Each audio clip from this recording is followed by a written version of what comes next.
the stars of stars showed up to the Democratic National Convention. I'm talking about former President and former First Lady Barack and Michelle Obama. The Obamas showed up to the Democratic National Convention and they didn't take any prisoners. They showed up and they made it clear that they were going to bring their A game. Former President Obama showed up and he was surgical in his dissection of President uh, Trump, former President Trump. Obama is at his best when he has those huge crowds. He's not a preacher. On a black preacher scale, his words might be a C plus or B minus, but on a politician scale, he is a A plus because he has the rhetorical gifts. He's been baptized in the waters of the black homiletical tradition. He knows what black preachers sound like. He does just enough to make you feel like you're going back to church. And he does just enough to captivate the crowd. And it's not just the words, it's not just the performance, it's not just the rhetorical acrobatics that make him special as an orator. It's the words. When Obama talks, you start to believe that stuff. The hope and the change that he talked about in 06 and 07 that ultimately allowed him to win in 08. You can still feel that. America feels better about itself when Barack Obama is on the national stage. He made the great jokes about crowd size, and he said it's almost as if he's trying to make up for something. He made some joke about crowd size. He even used his hands to gesture to basically say Donald Trump has a small penis. I mean, it was the most elegant small penis joke I've ever heard. And he's funny and he's interesting and he's engaging. He was on fire.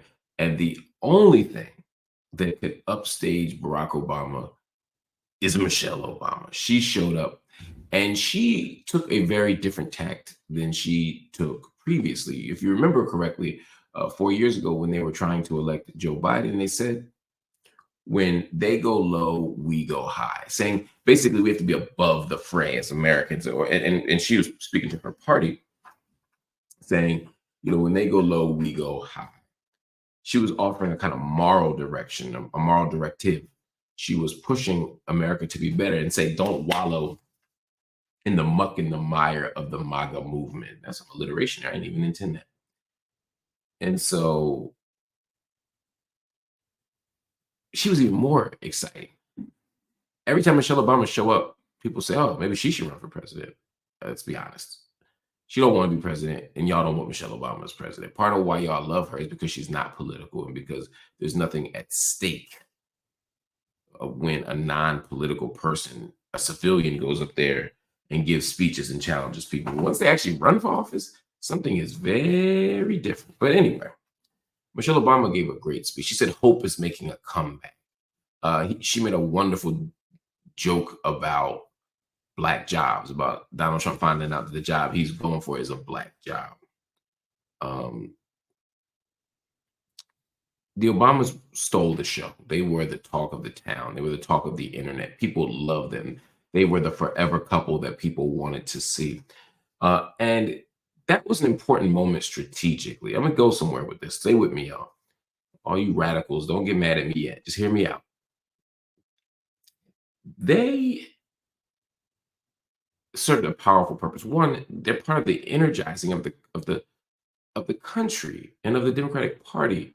Part of why you get a bump, what they call the convention bump, at the end of these things. Usually, a candidate gets anywhere between 2, 3, 4, 5 national percentage point increases, often short term, sometimes long term, because of the convention. It's not just that there's a convention, it's that people are reminded of the best representation of that party and of that candidate. They got the most powerful people giving their stamp of approval of this person. And when it comes to the Obamas, it wasn't just that the Obamas were approving Kamala Harris, it's that the Obamas were reminding America of the last time they captivated them in this way. Nobody was captivated by Joe Biden's candidacy. Joe Biden's candidacy was, we can't pick that guy again. It was, people are dying from COVID. It was, the economy is moving in the wrong direction. It was, people are indifferent the death of George Floyd and others. And in the backdrop of that, people were mad about the Confederate flags and the Confederate statues and the tiki torches and Charlottesville and all of this stuff. And so they said, you know what, we'll just pick that guy over there. It was more like, I guess. Whereas now there's an energy, there's an excitement, all of this stuff the Obamas helped to articulate in a way that the Clintons could never. So there's something exciting for Democrats and for Kamala Harris in particular about seeing this.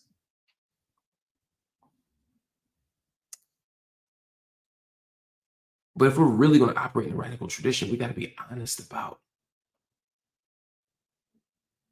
how Obama night can be used, will be used to distract from substantive issues and substantive critiques. You see, I love Michelle Obama. I love hearing Michelle Obama speak. I love her energy. I love her passion. I love her honesty. I love seeing a real, true Black girl up there doing Black girl things. Love it. But when I hear Michelle Obama say, well, candidates, people want candidates to be perfect, that becomes challenging for me.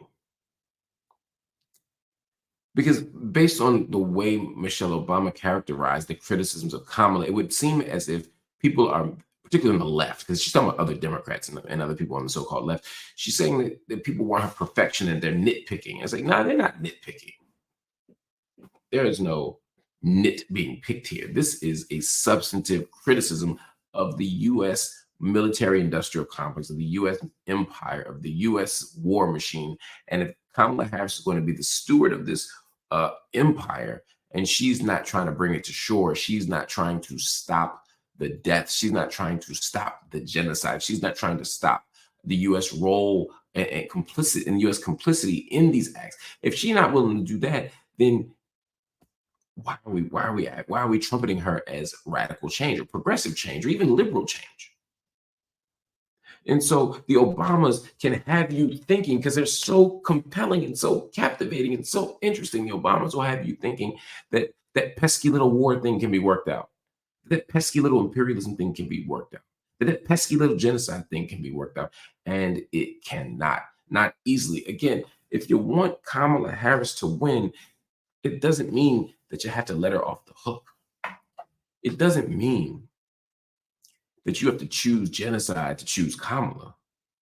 Kamala Harris could absolutely win this election and create a ceasefire and create a weapons embargo and say we're not going to be complicit in Israel's imperial wars. We could do that right now, and Kamala Harris could still win.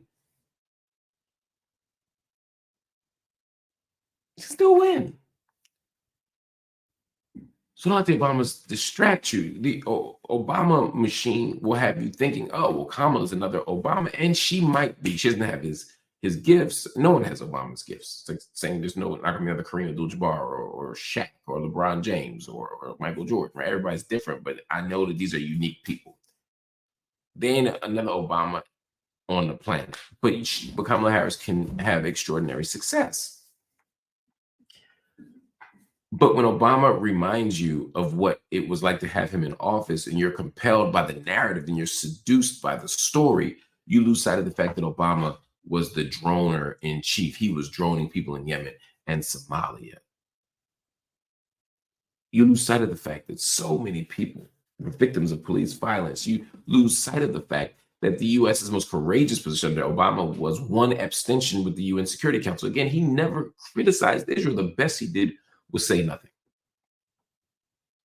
And so last night, the Obamas did amazing political work. They took over the DNC, and they already run the Democratic Party anyway, but they took over the convention. Good for them. But we as voters have to exercise a certain kind of critical capacity, a critical acuity, a critical commitment to asking more and demanding more. Again, I'm not telling y'all not to vote for Kamala Harris. I'm not telling y'all to vote here or there or anywhere. I'm just saying, when you make your choice, manage your expectations, but also demand more, expect more at the same time.